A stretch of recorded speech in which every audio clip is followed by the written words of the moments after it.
चलो बच्चों लोग, इस वाले वीडियो लेक्चर सीरीज़ के हम लोग क्वेश्चन नंबर 4 पर पहुंच चुके हैं। और इस वाले क्वेश्चन में बेसिकली मैं आपसे डिस्कस करने वाला हूं जो नया सिलेबस जो ऐड हुआ था गेट 2021 के टाइम पर, विच इज़ स्पेशल एप्टीट्यूड। तो ये स्पेशल एप्टीट्यूड का क्वेश्चन है, एक बार इसको इत्मीनान से देख लीजिएगा। ये न्यू ऐड हुआ था ना लास्ट ईयर, तो सुनिएगा। स्पेशल एप्टीट्यूड में भी स्पेसिफिकली ये पेपर फोल्डिंग और पेपर कटिंग का क्वेश्चन है। तो एक बार मैं आपको क्वेश्चन सॉल्व करके बताता हूँ, आप इत्मीनान से सीखना। क्वेश्चन में कहता है the lines in the direction shown the paper after being punched in the final folded state as shown and unfold in the reverse order of the folding will look like।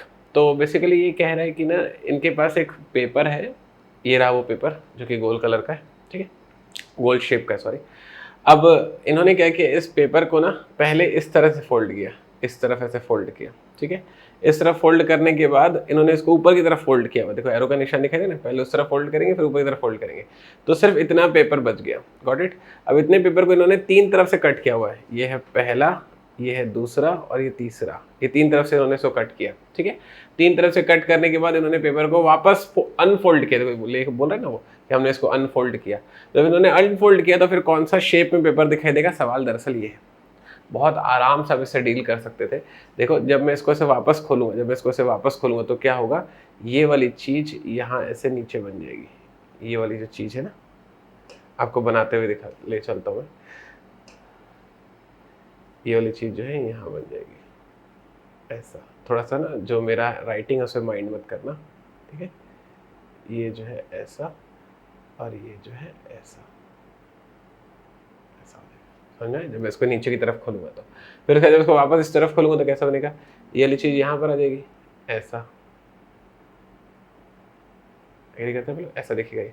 और ये वाला circle में से repeat हो जाएगा, पूरा semi circle repeat हो जाएगा ऐसा।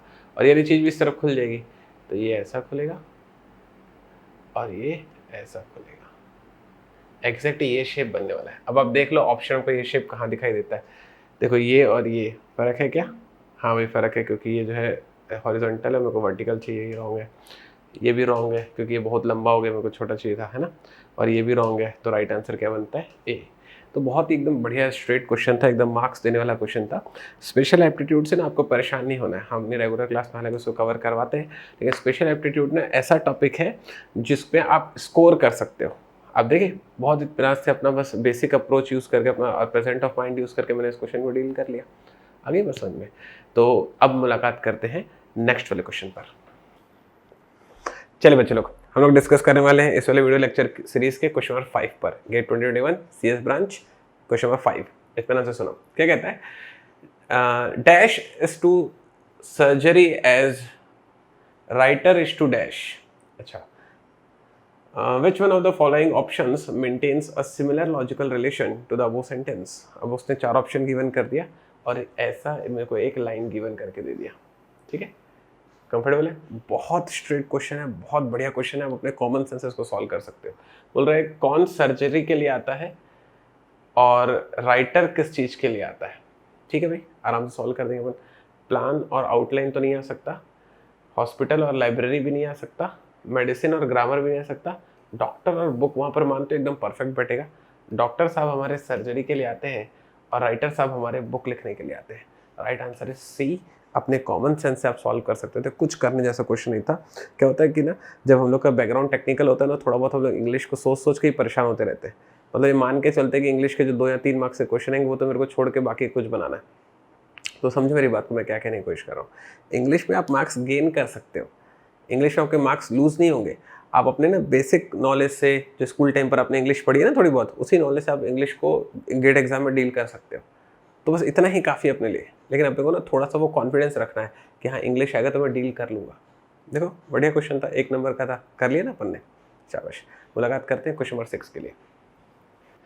चलो बच्चे लोग, इस वाले वीडियो लेक्चर सीरीज में हम लोग पहुँच गए हैं क्वेश्चन नंबर 6 पर। ज़रा इत्मीनान से क्वेश्चन नंबर 6 को सुनिएगा। क्वेश्चन नंबर 6 बढ़िया क्वेश्चन था, मस्त सॉल्व करने वाला क्वेश्चन है, सुनते जाओ।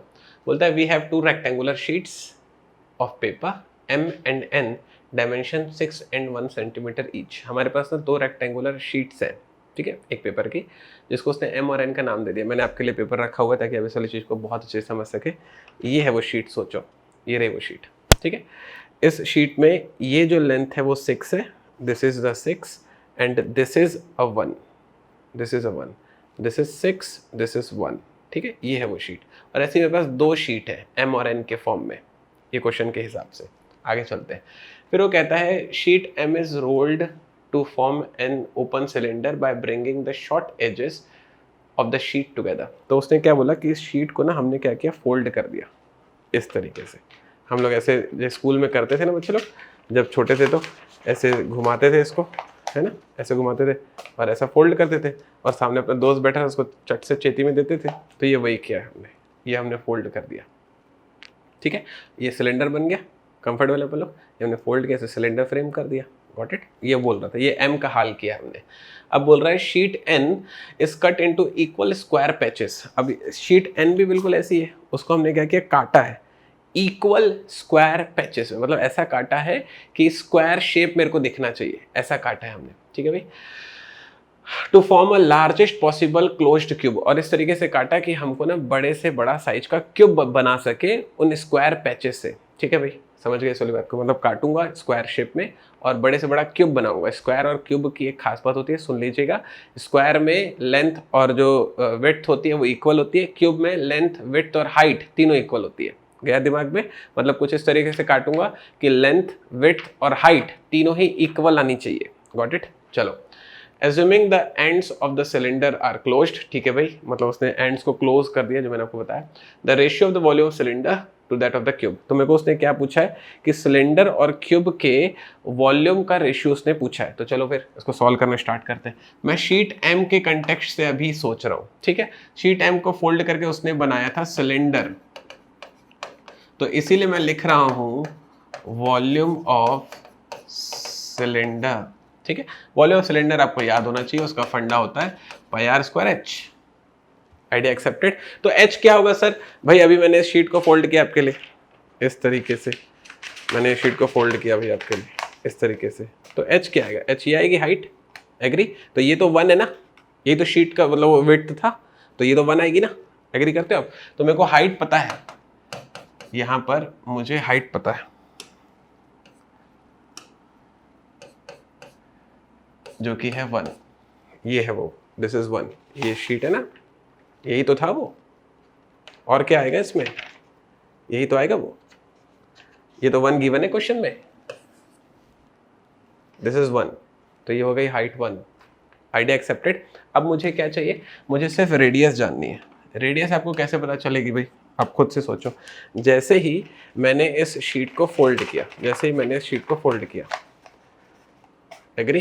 तो ये यहाँ पर आपको ना सर्कल दिखाई दे रहा है, दिखाई दे रहा है, this is the circle, this is the circle, आपको दिखाई दे रहा है। तो ये जो सर्कल है इसकी रेडियस ही सिलेंडर की रेडियस बनती है। एग्री? तो ये बात मानते हो? इस सर्कल की जो सरकमफ्रेंस होगी ना, मतलब इस सर्कल को घूमकर जब मैं एक चक्कर लगाऊंगा, जब एक कोने से दूसरे कोने तक पहुंचूंगा, ये एक कोना दिखाई दे रहा है और ये दूसरा कोना दिखाई दे रहा है, तो जब मैं इसका चक्कर लगाऊंगा और घूमकर जब दूसरा कोना पहुंचूंगा, तो खुद सोचो ना क्या कवर कर रहा हूँ। देखो, ये देखो वापस घुमा रहा हूँ, ये देखो, ये देखो वापस घुमा रहा हूँ, ये देखो क्या कवर किया मैंने, ये वाला साइड कवर किया नहीं किया? तो ये बात मानते हो कि जो सर्कल की जो सरकमफ्रेंस है वो इक्वल होने वाली है length of the rectangular sheet. Idea accepted. तो इसका मतलब मैंने समझ गया कि सरकमफ्रेंस ऑफ द सर्कल क्या होती है भाई? 2 पाई आर होती है कि नहीं होती है? Which is equal to the length of the sheet. Sheet की लेंथ कितनी की बने मेरे को क्वेश्चन में? 6 की बने ना, तो 2 पाई आर इज इक्वल टू 6 हो जाएगा। इसका मतलब आर इज इक्वल हो जाएगा 6 upon 2 pi, which means 3 by pi. क्या बोलते हो तुम?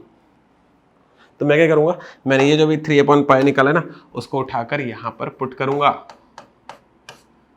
और जैसे ही अब इसे पुट करके सॉल्व करेंगे तो आपको उसका डेटा मिल जाएगा 9 अपॉन पाई। बोलो क्या बोलते हो? तो मेरे को वॉल्यूम ऑफ सिलेंडर मिल चुका है 9 अपॉन पाई। ठीक चल रहा है यहाँ तक? आइडिया एक्सेप्टेड है। अब आप क्या करने वाले हैं सर? कुछ नहीं करूंगा, मैं शीट n के लिए बात करूंगा। शीट n को इसने स्क्वायर शेप में काटा था और क्यूब बनाया था। स्क्वायर में लेंथ और विड्थ सेम होते हैं, क्यूब में लेंथ विड्थ और हाइट तीनों सेम होते हैं। वॉल्यूम ऑफ द क्यूब क्या होता है सर? वॉल्यूम ऑफ क्यूब वो होता है साइड की पावर 3। ऐसे ही लिख दूं क्या आपके लिए? वो होता है साइड की पावर 3। साइड क्या होगा? लेंथ विड्थ और हाइट, उसकी पावर 3। मतलब कोई भी एक आप पिक कर रहे हैं ना, क्योंकि सभी तो इक्वल होने वाले। तो क्योंकि इसकी जो हाइट है वो 1 है, तो मैं कुछ लेंथ और ब्रेथ को भी ऐसे काटूं, मतलब इस 6 को भी, क्योंकि ये 1 है तो मैं 6 को भी ऐसे काटूं कि ये 1 के सारे बराबर हो जाए। एग्री? तो 6 को कुछ ऐसे काटो कि इस 1 के बराबर हो जाए। तो ये बात मानते हैं, 6 को भी 1 1 के 6 हिस्सों में काट देता हूं ना भाई, इससे आपको 6 स्क्वायर मिलेंगे, उसको मिलाकर एक क्यूब बनाऊंगा मैं। आ गई बात समझ में? जिससे मुझे क्या मिलेगा, जिससे मुझे उसकी हाइट, लेंथ और विड्थ तीनों ही मुझे 1 1 मिल जाएगी। तो मैं जानबूझकर ऐसा काट रहा हूं कि हाइट, विड्थ और जो लेंथ होने वाली है वो तीनों सेम हो जाए, क्योंकि क्यूब की यही कंडीशन होती है। तो क्योंकि ये 1 है तो सबको 1 1 के शेप में जब मैं काटूंगा, तो 1 1 के शेप में काटूंगा, तो जब तीनों इक्वल टू 1 होंगे तो साइड की पावर, मतलब 1 की पावर यहाँ पे 3 चढ़ जाएगा, मतलब ये आ जाएगा 1।